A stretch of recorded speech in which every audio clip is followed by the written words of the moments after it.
Bien, a raíz del caso Odebrecht y todo lo que conocemos, pues ha habido una gran discusión, se puso en cuestión el modelo mismo de las asociaciones público-privadas, aunque ya vemos cómo, por ejemplo, ayer entrevistando a Juan de Dios Olaechea, la asociación público-privada, la APP, la concesión del ferrocarril, va a poder ella misma reparar todos los 10 kilómetros destruidos del ferrocarril, porque como tiene seguros, lo va a hacer, y eso no le va a costar al Estado, sino al concesionario. Lo mismo los concesionarios que están en las carreteras panamericanas. Entonces es un modelo que sí funciona y funciona bien cuando funciona bien. Los concesionarios que están en las carreteras panamericanas. Entonces es un modelo que sí funciona y funciona bien cuando funciona bien, cuando se hace bien.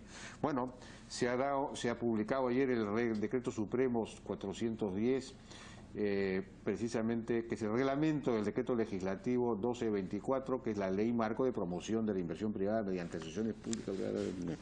Bueno, Álvaro, buenas noches. Estamos con el director ejecutivo de Proinversión, Álvaro Quijanería. Álvaro. Buenas noches, Jaime. Buenas noches, ¿qué tal? Bueno, ya sacaron este Decreto Supremo para...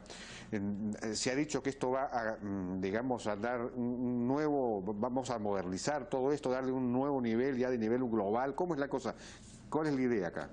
Bueno, ya en diciembre se había publicado el decreto legislativo. Un nuevo nivel, ya de nivel global. ¿Cómo es la cosa? ¿Cuál es la idea acá?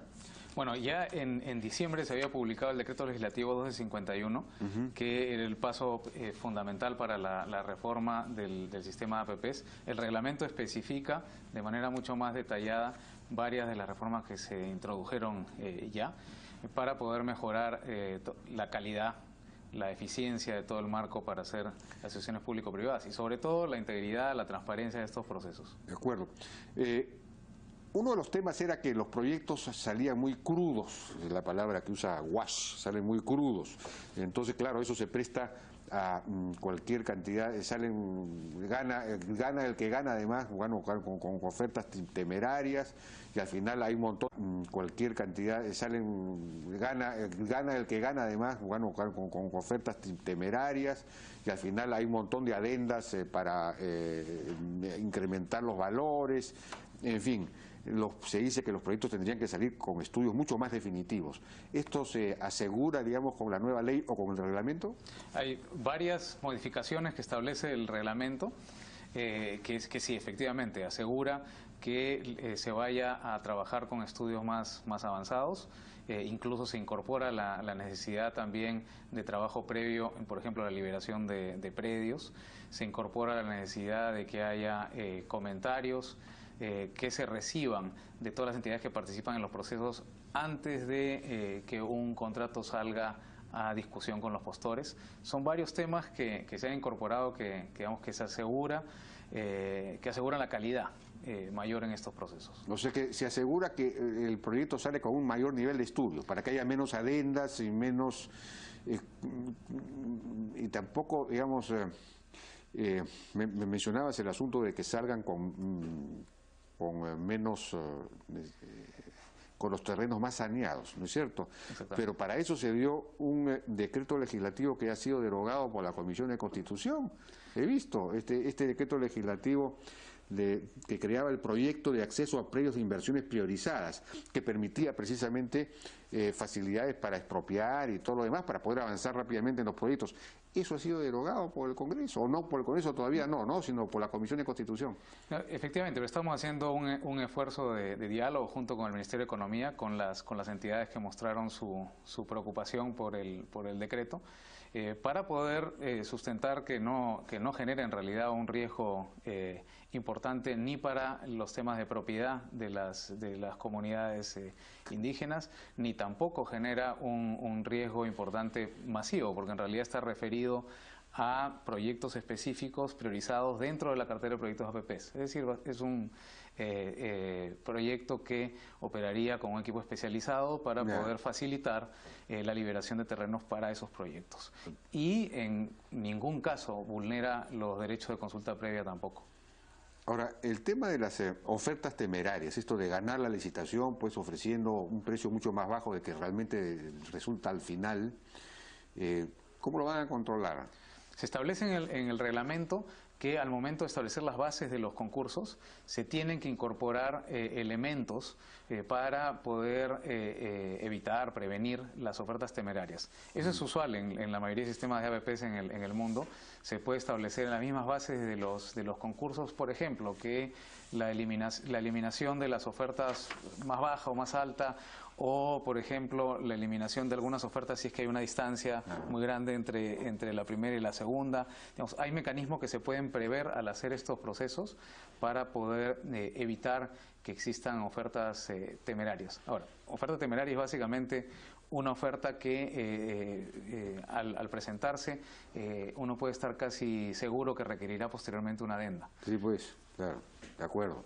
No hay límites a al porcentaje de incremento de la oferta inicial que la adenda puede agregar, digamos, al adicional, no sé cómo le llaman, al adicional de obra.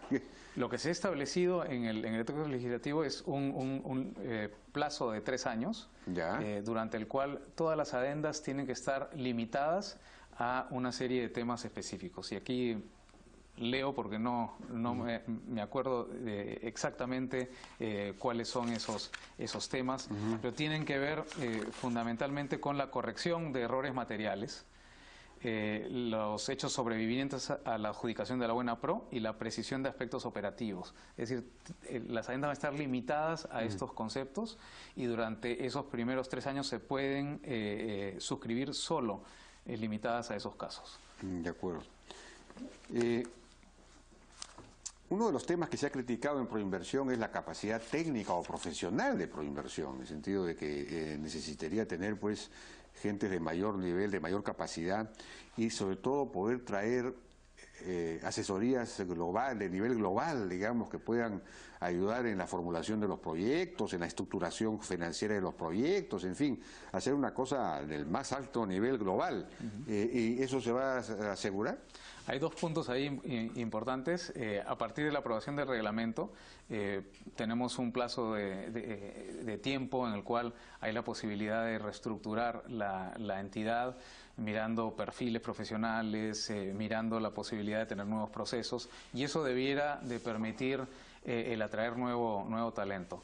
El volumen que ya existe dentro de Proinversión de proyectos por manejar es grande, y si uno incorpora eso, los nuevos proyectos de este gobierno, va a ser más grande aún y seguramente que tendremos proyectos vinculados a la reconstrucción en algún momento que van a agregar esa cartera. Entonces es necesario fortalecer la parte profesional de la institución.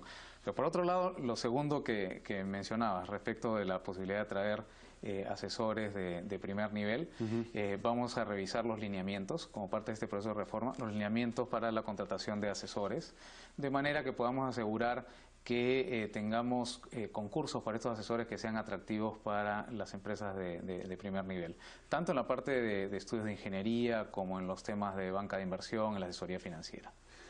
¿Cuál es exactamente la división del trabajo entre los ministerios y Proinversión? Porque por lo que yo entendí en determinado momento es que los ministerios o los gobiernos regionales, en fin, los ministerios se encargarían de la formulación de los proyectos y Proinversión de la estructuración financiera, de la búsqueda. No sé exactamente cuál es la división del trabajo. Exactamente como lo planteas. La formulación está a cargo de los ministerios, de los gobiernos regionales, de los gobiernos locales, los concedentes. Proinversión de lo que se encarga es de la estructuración posterior de las APPs. Pero también... Ahora, Proinversión sí puede recibir el encargo de apoyar, especialmente en los casos de gobiernos regionales, subnacionales, en la formulación. En algunos casos también los ministerios pueden encargar parte de esa formulación a Proinversión, pero tiene que ser un encargo específico.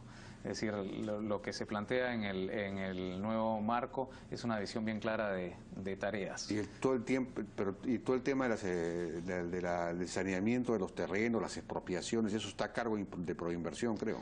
Bueno, en la fase inicial de mapeo de esas interferencias, idealmente en el trabajo de hacer una liberación inicial de esos terrenos, eso está también en manos del concedente, es decir, Ya. de los ministerios, los gobiernos regionales y demás, pero en el momento en que Proinversión tenga este brazo que ayude, este proyecto denominado el APIP, va a poder tener la posibilidad de apoyar en esa tarea de manera mucho más eficiente, ¿no?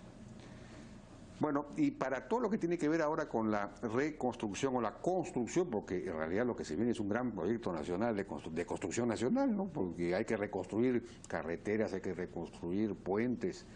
Dicho sea de paso, los puentes es increíble, la cantidad de puentes que se han caído, lo que significa que no han sido hechos, porque un puente no tiene por qué caerse. Un ingeniero te dice claramente que un puente simplemente se ve cuál es la máxima crecida del río y cuál es el mayor poder de socavación de ese río, y entonces se hacen los cimientos más profundos adecuados. O sea que si se caen es porque no están bien hechos, es decir, se ha ahorrado en algo, o hay corrupción, o no se hicieron los estudios bien, en fin.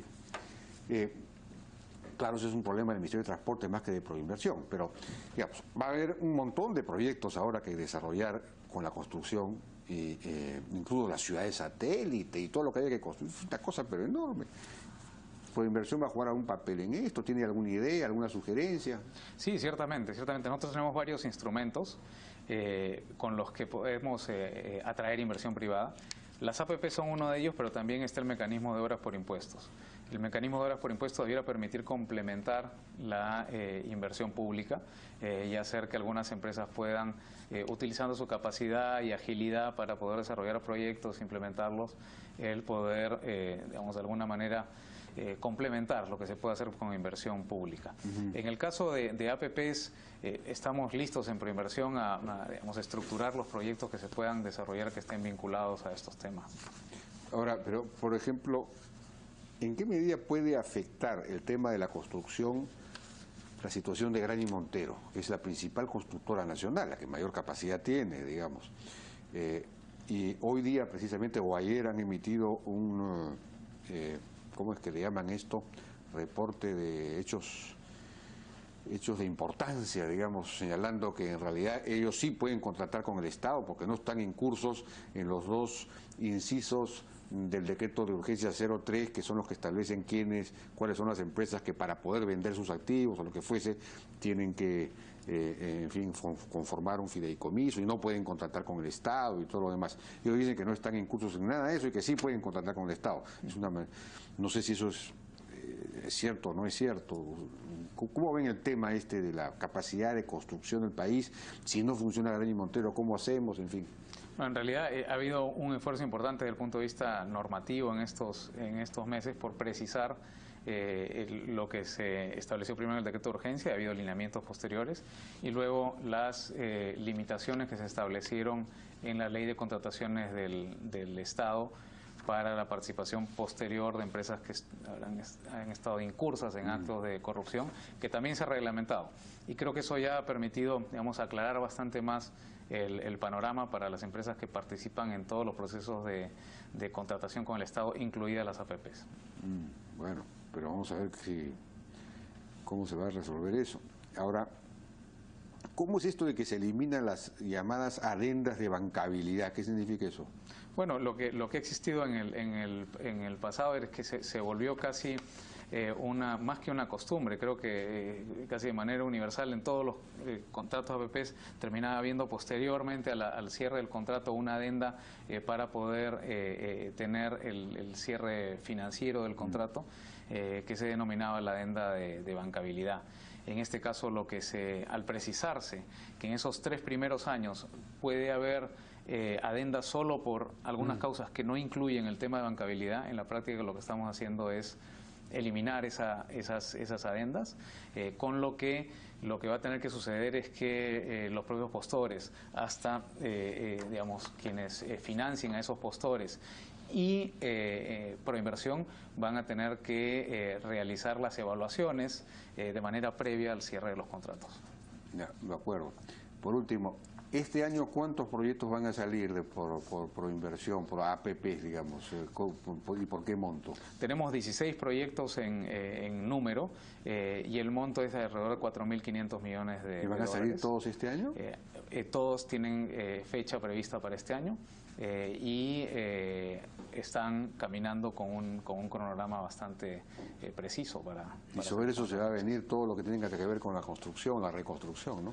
Sí, evidentemente, ¿no? Bien, Álvaro Quijandría, muchas gracias por tu participación. Gracias. En la hora N. Vamos a una pausa, regresamos ahora con el doctor